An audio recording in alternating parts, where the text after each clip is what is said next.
کوئی بھی دوست چاہے تو اس سے کہہ دینا کہ مجھے شادی کے لیے رضامند کرنے کے واسطے اسے صرف اسی ڈھنگ سے اپنی داستان بیان کرنی ہوگی۔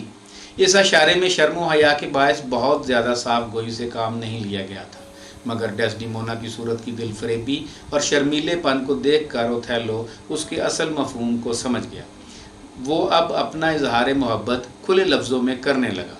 اس نے ڈیسڈیمونا کو اس بات پر راضی کر لیا کہ وہ دونوں خفیہ طور پر شادی کر لیتے ہیں۔ اوتھیلو میں رنگت اور دولت ہی کی کمی تھی، تبھی تو برابانتیو اسے اپنا داماد بنانے کے لیے تیار نہ تھا۔ یہ ڈیسڈیمونا کا والد ہے۔ اس نے ڈیسڈیمونا کو ہر طرح کی آزادی دے رکھی تھی اور وہ امید رکھتا تھا کہ وہ اپنے شوہر کے لیے اشرافیہ میں سے کسی کا انتخاب کرے گی۔ وہ اسی غلط فہمی کا شکار رہا اور اس کا دھیان اوتھیلو کی طرف گیا ہی نہیں۔ ڈیسڈیمونا اپنا تن من دھن اوتھیلو کی بازرانہ صفات پر قربان کرنے کو تیار تھی۔ ان دونوں نے اپنے مذہب کے مطابق خفیہ طور پر شادی کر لی۔ ضرب المثل مشہور ہے کہ عشق اور مشق زیادہ عرصہ نہیں چھپایا جا سکتا۔ ان کی شادی کی خبر برابانتیو کے کانوں تک جا پہنچی۔ اس نے سینٹ کے بڑے اجلاس میں اوتھیلو پر الزام لگایا کہ اس نے ڈیسڈیمونا پر جادو کر کے اس کا رضامندی حاصل کی ہے۔ اسی لیے ڈیسڈیمونا نے اس کی رضامندی حاصل کرنے کی پرواہ نہیں کی۔ ادھر یہ باتیں چل رہی تھی اور ادھر قبرص پر ترکوں کے حملے کی خبر موصول ہے۔ اطلاعات تھیں کہ ترک فوجیں قبرص کو وینس کے قبضے سے چھین لینا چاہتی ہیں، اسی لیے ان کا سمندری بیڑا جزیرہ قبرص کی طرف بڑھ رہا ہے۔ ان حالات میں ملک کو اوتھیلو جیسے بہادر جرنیل کی ضرورت پیش آئی تاکہ اس کے ذریعے قبرص کو بچایا جا سکے۔ ایک طرف اوتھیلو اتنے بڑے سرکاری عہدے پر تعینات اور دوسری جانب ایک سنگین جرم میں ملزم، جس کی سزا وینس کے قانون کے مطابق سزائے موت تک دی جا سکتی ہے، یعنی کہ چوری چھپے شادی کرنا۔ اوتھیلو پر الزامات لگانے میں بوڑھا برابانتیو غصے کی وجہ سے کوئی ٹھوس بات نہ کہہ سکا، حالانکہ اس کا بیان اجلاس کے ممبران نے نہایت توجہ سے سنا۔ وہ اعتدال کو ترک کر کے ثبوت کی بجائے امکانات کی بات کرنے لگا، جس کا اثر وہاں بیٹھے لوگوں پر بالکل بھی نہ ہوا۔ ڈیوک کے سامنے اوتھیلو کی برائی اور اپنی بیٹی کی معصومیت کا اظہار یوں کرتا ہے: وہ تو اتنی شرمیلی لڑکی تھی اور اتنی خاموش اور چپ چاپ کہ ذرا سی باتوں پر جھینپ جاتی تھی، اور پھر بھلا ایسی لڑکی اپنی فطرت سے، اپنی کم سنی، اپنے ملک، اپنی عزت، کسی چیز کا خیال کیے بغیر ایک ہستی سے محبت کرنے لگے گی جسے دیکھ کر ہی اسے ڈر لگتا تھا؟ یہ تو بڑی ناسمجھی کی بات ہوگی۔ اگر یہ مان لیا جائے کہ اس کی طرح کی اچھی لڑکی بالکل اپنی فطرت کے خلاف اس قسم کی کوئی حرکت کرے گی، اور اگر اس سے کوئی ایسی حرکت سرزد ہوئی ہے، تو لا محالہ ہم کو یہ نتیجہ نکالنا ہی پڑے گا کہ اس کے پیچھے کوئی گہری شیطانی سازش ہے۔ اسی لیے میں پھر کہتا ہوں کہ یا تو اس کو کوئی ایسی جڑی بوٹی کھلائی گئی ہے جس نے اس کے دماغ پر اثر ڈالا ہے، یا کوئی ایسی دوا اسے جھاڑ پھونک کر یا منتر پڑھ کر اس شخص نے پلائی ہے کہ اس کے ہوش درست نہیں رہے۔ جیوری نے جب برابانتیو کی گفتگو سنی تو اپنی صفائی کے لیے اوتھیلو کو بھی بلا لیا۔ اس نے جادو بیانی کے ساتھ اپنی داستان عشق اور وہ واقعات جن سے ڈیسڈیمونا متاثر ہوئی تھی منوان بیان کر دیے، جس سے ثابت ہو گیا کہ اس نے کوئی جادو نہیں کیا۔ اس کا جادو اور منتر اس کی پرلطف داستان بیان کرنے کی صلاحیت ہے، جس سے عورتوں کے کان ادھر متوجہ ہو جاتے ہیں۔ اوتھیلو کے بیان کی تصدیق خود ڈیسڈیمونا نے بھی کر دی، جو عدالت میں موجود تھی۔ اس نے باپ کے سامنے تسلیم کیا کہ اس نے کوٹ مجھے پالا پوسا اور میری تربیت کی۔ میری زندگی اور تربیت دونوں کا تقاضا ہے کہ میں آپ کا احترام کروں۔ اس حیثیت سے آپ حاکم ہیں اور اس حد تک آپ کی بیٹی ہونے کے ناطے آپ کی فرمانبرداری میرا فرض ہے، لیکن یہ میرے شوہر ہیں اور میری یہ عرض ہے کہ جتنی آپ کی اطاعت میری ماں نے کی اور اپنے والد پر آپ کو ترجیح دی، آپ مجھے میرے آقا مور کی اتنی ہی اطاعت کرنے کی اجازت دیں۔ بیٹی کی طرف سے اوتھیلو کی کھلم کھلا حمایت کرنے پر برابانتیو کے پاس کوئی چارہ کار نہ رہا۔ اس نے نہایت مایوسی کی حالت میں اوتھیلو کو اپنے پاس بلایا اور ڈیسڈیمونا کا ہاتھ اس کے ہاتھ میں تھماتے ہوئے کہا: کوٹ میں تمہارے سپرد اس ہستی کو کرتا ہوں جو پہلے ہی سے تمہارے پاس ہے، اور جسے اگر میرا بس چلتا تو اتنے ہی خلوص سے میں تم سے دور رکھتا۔ اور جہاں تک تمہارا تعلق ہے، میری بیٹی ہیرا ہے، سچ کہتا ہوں کہ اس وقت مجھے خوشی ہو رہی ہے کہ میری اپنی کوئی اور اولاد نہیں ہے، اس لیے کہ تم نے فرار ہو کر جو حرکت کی ہے اس کا میرے اوپر یہ اثر پڑتا کہ میں ان کے ساتھ اتنی سختی برتتا کہ وہ ذرا بھی ہاتھ پاؤں نہ ہلا سکتے۔ انکوٹ۔ اس قضیے سے فراغت پانے کے بعد اوتھیلو قبرص کی جنگ کی تیاری کرنے لگ گیا۔ ڈیسڈیمونا نے اس کی عزت کی خاطر اسے جنگی محاذ پر جانے کی اجازت بھی دے دی اور خود بھی اس کے ساتھ قبرص جا پہنچی، مگر وہاں پہنچنے پر معلوم ہوا کہ ترکی کا بحری بیڑا ایک طوفان میں گر کر فنا ہو چکا ہے اور اب قبرص کو فوری کوئی خطرہ نہیں ہے۔ اس طرح ترکوں کی جنگ سے تو سب بچ گئے، لیکن ڈیسڈیمونا کے خلاف ایسے حاسد دشمن پیدا ہونے والے تھے جو ترکوں سے بھی زیادہ ہولناک تھے۔ فلورنس کا رہائشی کاسیو اوتھیلو کا قابل اعتماد دوست تھا۔ ڈیسڈیمونا کے ساتھ عشق کے معاملات میں اس نے اوتھیلو کی بہت مدد کی تھی۔ اوتھیلو اسے کبھی کبھی عدالت کے معاملے میں اپنا قائم مقام بنا کر بھی بھیجا کرتا تھا۔ کاسیو اکثر ایسی باتیں کرتا جو سننے والوں کا دل لبھا لیتی۔ بہت سی باتیں ایسی تھی جو عورتوں کو پسند ہوتی ہیں۔ اگرچہ اوتھیلو کسی قدر عمر میں بڑا تھا، لیکن وہ انتہائی دھیمے مزاج اور نیک خیالات والا انسان تھا۔ وہ نہ تو خود کسی قسم کی کمینی حرکت کرنے والا تھا اور نہ وہ دوسروں پر شک و شبہ کرتا تھا۔ اس قسم کی معصومانہ سادگی اوتھیلو کے لیے عزت کا باعث تھی۔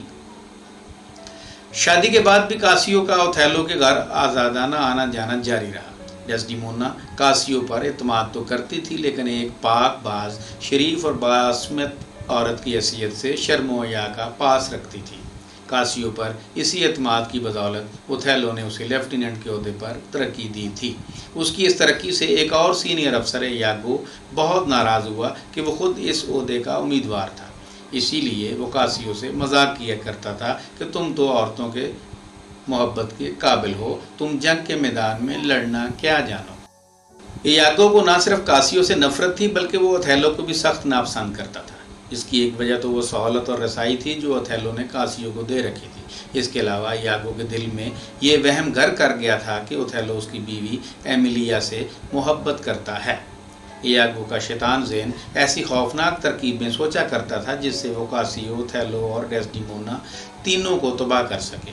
وہ انسانی نفسیات سے بخوبی واقف تھا۔ وہ جانتا تھا کہ رقابت کی آگ انسانی ذہن کو شدید چوٹیں پہنچاتی ہے۔ وہ یہ بھی جانتا تھا کہ ذہنی تکلیف جسمانی تکلیف سے کئی گنا زیادہ ہوتی ہے۔ اسی لیے وہ اوتھیلو کے دل میں کاسیو کی طرف سے جلن پیدا کرنا چاہتا تھا، اور وہ چاہتا تھا کہ اس کا خاتمہ اوتھیلو یا کاسیو کی موت پر ہی ہو تو کیا ہی اچھا ہو۔ اسے کوئی پرواہ نہیں کہ کس کا کتنا نقصان ہوتا ہے۔ اوتھیلو اور ڈیسڈیمونا جب قبرص پہنچے تو خبر ملی کہ ترکوں کا بحری بیڑا طوفان میں غرق ہو گیا ہے۔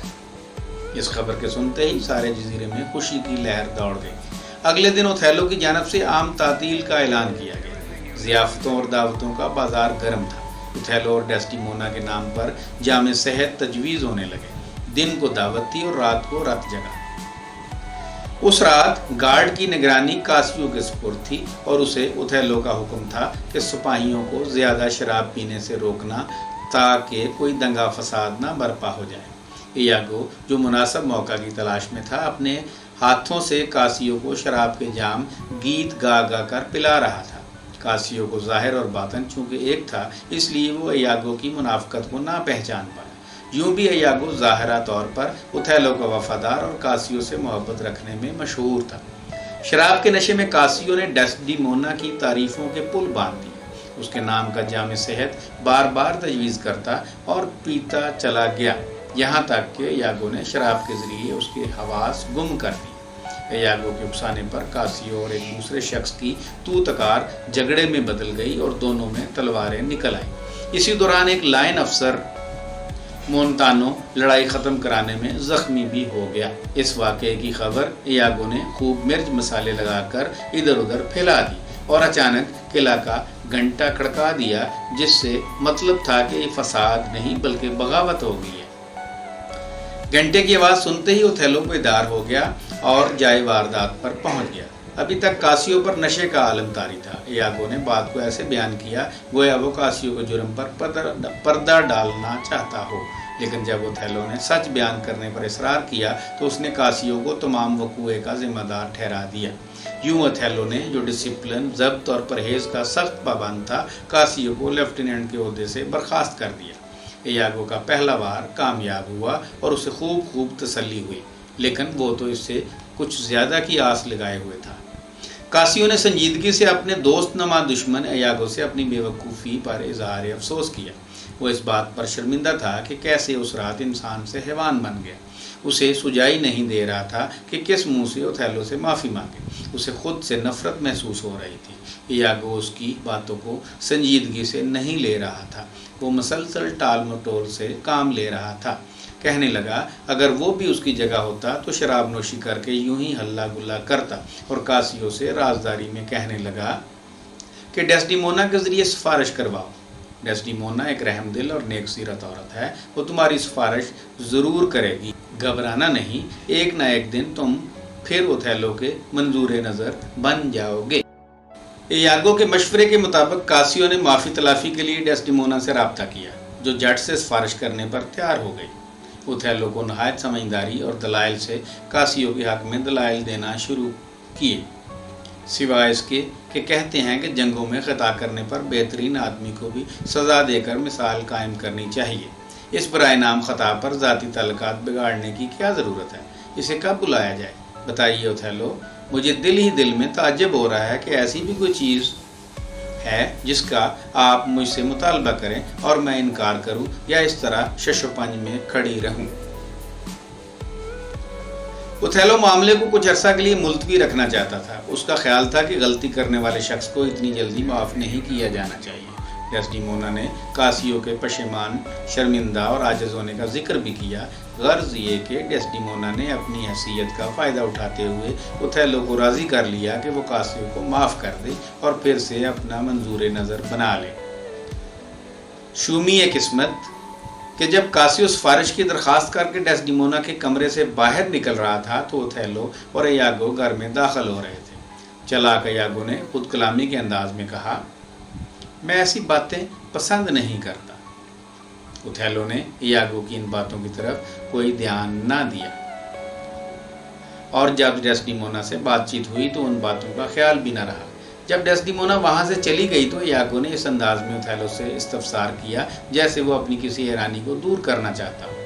اس نے پوچھا، جب آپ ڈیسڈیمونا کے ساتھ عدالت میں شادی کے معاملات طے کر رہے تھے تو کیا کاسیو اس معاملے سے آگاہ تھا؟ اوتھیلو نے ہاں میں جواب دیا اور کہا، تب کاسیو نے کئی بار معاملات کو سدھارا تھا۔ ایاگو نے یہ سن کر اپنی بمیں چڑھائیں، جیسے کہ وہ جتلانا چاہتا ہو کہ اس سے کسی خوفناک معاملہ پر مزید روشنی پڑ گئی ہے۔ وہ اونچی آواز میں کہنے لگا، اچھا۔ ان الفاظ نے اوتھیلو کے دل میں وہ فکرہ بھی تازہ کر دیا جو ایاگو نے کمرے میں داخل ہوتے وقت بولا تھا، اور وہ سوچنے لگا کہ ان سب باتوں کے پیچھے ضرور کوئی راز ہے۔ وہ ایاگو کو ایک منصف مزاج، محبت کرنے والا اور دیانتدار آدمی سمجھتا تھا، اس لیے اس کے دل کی نکلی بات اوتھیلو نے مبنی بر جھوٹ یا مکاری نہیں بلکہ قدرتی سمجھی۔ اوتھیلو نے اس سے درخواست کی کہ اس سلسلے میں جو بھی اسے معلوم ہو کہہ ڈالے اور برے خیالات کو بھی پیش کرنے میں پس و پیش سے کام نہ لے۔ ایاگو نے کہا، ممکن ہے برے خیالات یوں ہی میرے دماغ میں گھس آئے ہوں، کیونکہ ایسا کوئی مقام نہیں جہاں برے خیالات نہ پہنچ جائیں۔ میرے لیے یہ باعث افسوس ہے کہ میری نامکمل معلومات کے باعث آپ کے دل کا چین جاتا رہے گا، اور یہ مناسب نہیں کہ معمولی شک و شبہ کی بنا پر اچھے لوگوں کی بدنامی ہو۔ ایسی باتیں کرنے سے اوتھیلو کے دل میں اس نے شک کا بیج بو دیا۔ اوتھیلو نے کہا، میں مانتا ہوں میری بیوی حسین ہے، میل جول اور دعوتوں کو پسند کرتی ہے، آزاد کلام ہے، گاتی بجاتی ہے اور رقص و سرود کی بھی شوقین ہے، لیکن جب خود اس میں نیکی موجود ہے تو یہ سب باتیں بھی نیک ہیں۔ اسے بے وفا خیال کرنے سے پہلے ضروری ہے کہ اس کی بے وفائی کا پورا ثبوت میرے پاس موجود ہو۔ یہ سن کر ایاگو نے دکھاوٹی انداز میں خوشی ظاہر کی کہ اوتھیلو اپنی بیوی کو برا خیال نہیں کرتا اور وہ جلد بازی سے کام نہیں لے رہا۔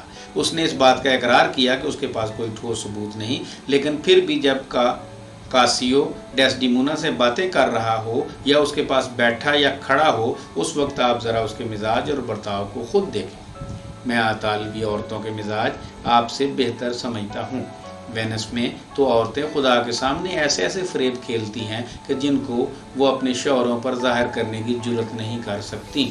آپ کی ڈیسڈیمونا نے شادی کے سلسلہ میں اپنے باپ کو دھوکہ دیا اور اس ہوشیاری سے غریب بوڑھا باپ اسے جادو ہی سمجھتا رہا۔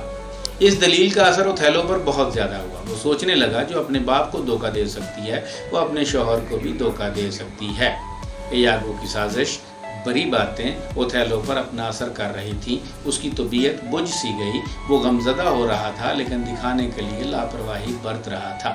ایاگو نے اپنی باتیں جاری رکھتے ہوئے کہا کہ ڈیسڈیمونا نے اپنے ملک کے بہت سے لوگوں کو جو اس سے شادی کرنا چاہتے تھے نظر انداز کر کے آپ جیسے آدمی سے شادی کی ہے۔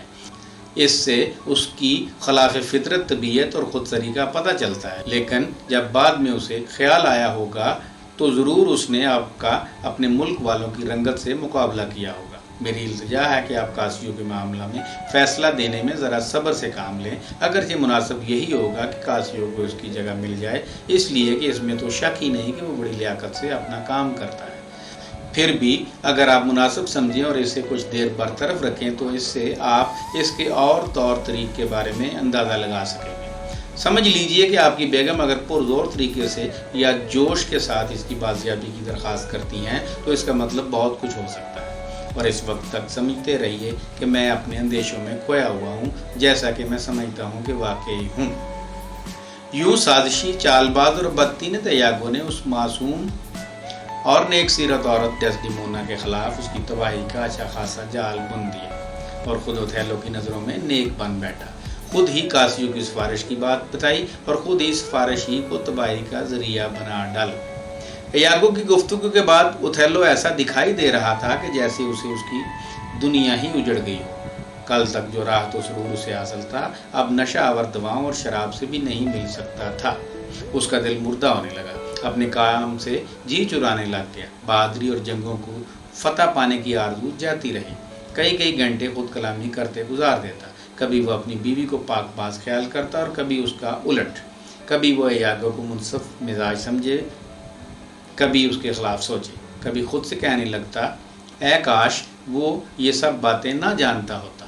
ان اضطراب انگیز خیالات سے تنگ آ کر ایک روز اس نے ایاگو کو گلے سے پکڑ لیا اور ڈیسڈیمونا کے خطاوار ہونے کا ثبوت مانگا اور دھمکی دی کہ جھوٹی تہمت کے الزام میں اسے مار ڈالے گا۔ اوتھیلو کہنے لگا کمینے، سمجھ لے اچھی طرح کہ میری بیوی کو بدکار ثابت کر، اس کا یقین حاصل کر اور مجھے عینی ثبوت دے، ورنہ قسم ہے انسان کی لافانی روح کی عظمت کی، تجھ کو میرے غیظ و غضب کا نشانہ بننا پڑے گا اور تجھے بری موت مرنا پڑے گا۔ اس پر ایاگو ظاہری غصہ میں آ گیا، کہنے لگا خدا بھلا کرے آپ کا، میرا عہدہ چھین لیجئے، بے وقوف ہے وہ کم بخت جو اپنی ایمانداری کی سزا بھگتنے کے لیے زندہ رہے۔ واہ، میری وفاداری شبہ کی نظر سے دیکھی گئی۔ اچھا تو کیا تم نے اپنی بیوی کے ہاتھ میں وہ رومال نہیں دیکھا جس پر سٹرابری کے پھل بنے ہوئے تھے؟ اوتھیلو نے جواب دیا وہ رومال تو میں نے خود ہی اسے دیا تھا، یہ میری ابتدائی ملاقاتوں کے تحفوں میں سے ایک ہے۔ ایاگو بولا اچھا یہ بتائیے آپ نے اپنی بیگم کے ہاتھ میں کبھی وہ رومال دیکھا ہے جس پر سٹرابریاں کڑی ہوئی ہیں؟ ایک ایسے رومال سے مجھے یقین ہے کہ وہ آپ کی بیگم کا ہے، آج میں نے کاسیو کو اپنا منہ پونچھتے دیکھا ہے۔ اوتھیلو نے کہا کہ اگر یہ بات سچ ہے تو میں ان دونوں سے بدلہ لیے بغیر چین نہیں پا سکتا۔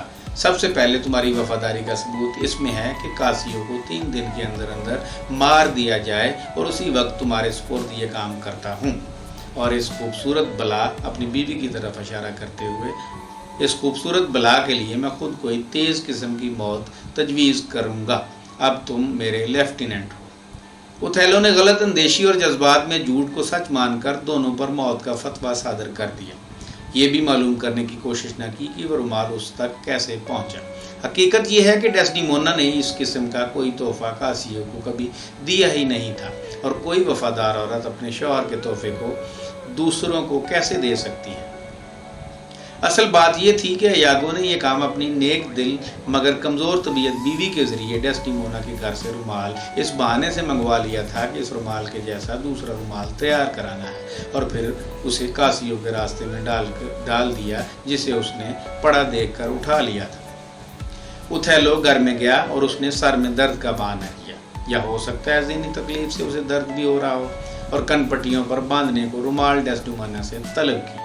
وہ ایک رومال لے کر آئی۔ اوتھیلو نے وہ رومال مانگا جس پر اسٹرابری کے پھل بنے ہوئے تھے، وہ گھر میں موجود نہ نکلا۔ وہ تو جیسا کہ بیان کیا جا چکا ہے چوری کرا لیا گیا تھا۔ ڈیسڈیمونا کو بھی کچھ یاد بھی نہیں آ رہا تھا کہ وہ رومال اس نے کہاں رکھ دیا ہے۔ اوتھیلو بولا، یہ تو برا ہوا، وہ رومال میری ماں کو ایک مصری عورت نے دیا تھا جو جادوگرنی تھی۔ مرتے وقت رومال وہ میری ماں نے مجھے دیا اور کہا کہ جب خیر سے میں دلہن لاؤں تو یہ اسے دے دوں۔ میں نے ایسا ہی کیا اور تم اس کی قدر کرو، آنکھ کی پتلی کی طرح اس کی حفاظت کرو۔ اسے کھو دینا یا کسی کو دے دینا ایسا غضب ہوگا کہ اس سے بدتر اور کچھ ہو ہی نہیں سکتا۔ ڈیسڈیمونا بولی کہ کیا یہ سب کچھ تم صحیح کہہ رہے ہو؟ اس پر اوتھیلو بولا، بالکل صحیح ہے، وہ جادو کا رومال ہے، ایک جادوگرنی نے 200 برس قبل ریشم سے تیار کیا تھا اور اسے کمواری لڑکیوں کے دلوں کی ممی حنوط شدہ لاش میں رکھ کر رنگا گیا تھا۔ ڈیسڈیمونا نے رومال کی جو یہ سب تاثیر سنی تو خوف سے پریشان ہو گئی اور سوچنے لگی کہ کہیں وہ اپنے شوہر کی محبت سے بھی ہاتھ نہ دھو بیٹھے۔ اسی دوران اوتھیلو نے ذرا سختی سے دوبارہ سہ بارہ رومال مانگنا شروع کیا۔ وہ اپنے شوہر کی توجہ کچھ اور سنجیدہ معاملات کی طرف باتوں میں موڑنا چاہتی تھی، اور اس لیے خوش مزاجی سے کہنے لگی کہ ایسا لگتا ہے کہ تم رومال کے بارے میں اس لیے باتیں زیادہ کر رہے ہو تاکہ کاسیو کا معاملہ دب جائے، اور پھر وہ کاسیو کی تعریف کرنے لگی۔ نتیجہ یہ ہوا کہ اوتھیلو بے قرار ہو کر کمرے سے باہر چلا گیا۔ اب ڈیسڈیمونا کو بھی شک ہوا کہ اس کا شوہر اس سے بدگمان ہے، لیکن اسے اس بدگمانی کی وجہ نہ معلوم ہو سکی۔ وہ اپنے ہی پر ملامت کرنے لگی۔ وہ سمجھی کہ شاید وینس سے آئی ہوئی کسی بری خبر یا کہ ملکی مشکلات سے اوتھیلو کا دل پریشان ہے، اسی لیے اس کے مزاج میں شیرینی اب نہیں پائی جاتی۔ پھر وہ اپنے دل میں سوچنے لگی کہ مرد فرشتے نہیں ہوتے، جس وعدہ کے وفا کرنے کا اظہار وہ شادی کے دن کرتے ہیں، عورتوں کو شادی کے بعد اس کے پورا ہونے کی امید نہیں رکھنا چاہیے۔ پھر وہ اپنے آپ ہی کو برا بھلا کہنے لگی۔ کچھ دیر بعد ان دونوں کی ملاقات پھر ہوتی ہے۔ اوتھیلو نے ڈیسڈیمونا پر بے وفائی کا الزام لگا دیا، کہنے لگا تم کسی اور سے محبت کرتی ہو، لیکن اس نے اس شخص کا نام نہیں بتایا۔ اوتھیلو یہ کہتے ہوئے رونے لگا۔ ڈیسڈیمونا بولی، افسوس، یہ کیا منحوس دن ہے کہ آپ روتے ہیں۔ اوتھیلو نے کہا، میں ہر قسم کی خرابیوں، غریبی، مرض اور بدنامی وغیرہ کو برداشت کر سکتا ہوں، مگر تمہاری بے وفائی نے میرا دل توڑ دیا ہے۔ کہنے لگا، قسم خدا کی میں نے اپنی آنکھوں سے اس کے ہاتھ میں اپنا رومال دیکھا ہے۔ جھوٹی عورت، تو نے میرے دل کو پتھر کر دیا ہے۔ میں سمجھتا تھا کہ جو کچھ میں کرنے والا ہوں انصاف کے لیے قربانی ہے، لیکن تو مجھے ایسا محسوس کروا رہی ہے جیسے میں قتل کر رہا ہوں۔ میں نے اپنا رومال اس کے ہاتھوں میں دیکھا ہے۔ یہ کہتے ہوئے اوتھیلو غصے کی حالت میں باہر چلا گیا تو ڈیسڈیمونا اپنے اوپر لگے ہوئے جھوٹے الزام پر حیران رہ گئی۔ پریشانی کی وجہ سے اس پر بے ہوشی طاری ہونے لگی۔ اپنی خادمہ کو بلایا اور کہا کہ اس کے بستر پر شادی کے دن کی چادر بچھائے۔ اس نے سوچا کہ بڑے بچوں کو نصیحت کرتے ہیں تو نرمی سے اور سہل طریقے سے، اس لیے ممکن ہے اوتھیلو نے مجھ پر بھی ملامت کی ہو، میں بھی بچوں جیسی ہی ہوں۔ نیک دل ڈیسڈیمونا نے صرف اسی قدر شکایت اپنی زبان سے نکالی۔ پھر وہ بستر پر جا کر لیٹ گئی کہ میرا شوہر بھی میرے پیچھے آ جائے گا۔ اس کا دل بے چین تھا، اس لیے وہ سو گئی۔ تھوڑی دیر میں اوتھیلو ڈیسڈیمونا کو قتل کرنے کے ارادے سے کمرے میں داخل ہوا۔ اس نے ڈیسڈیمونا کو سوتے دیکھا تو سوچا کہ اس کا خون نہیں بہاؤں گا اور نہ اس سنگ مرمر جیسی خوبصورت جسم پر داغ لگاؤں گا، لیکن اس کا مر جانا ضروری ہے، ورنہ یہ میری طرح دوسروں سے بھی بے وفائی کرے گی اور لوگوں کو دھوکہ دے گی۔ اسے آخری بار بوسہ دیتے ہوئے وہ رونے لگا، مگر ساتھ ہی بول اٹھا کہ یہ ظلم کے آنسو ہیں۔ اس کے بوسوں نے ڈیسڈیمونا کو بیدار کر دیا۔ اس نے دیکھا کہ اوتھیلو نچلے ہونٹوں کو کاٹ اور آنکھوں کو گھما رہا ہے۔ وہ جان گئی کہ ایسی حالت میں وہ کسی کی جان لیا کرتا ہے۔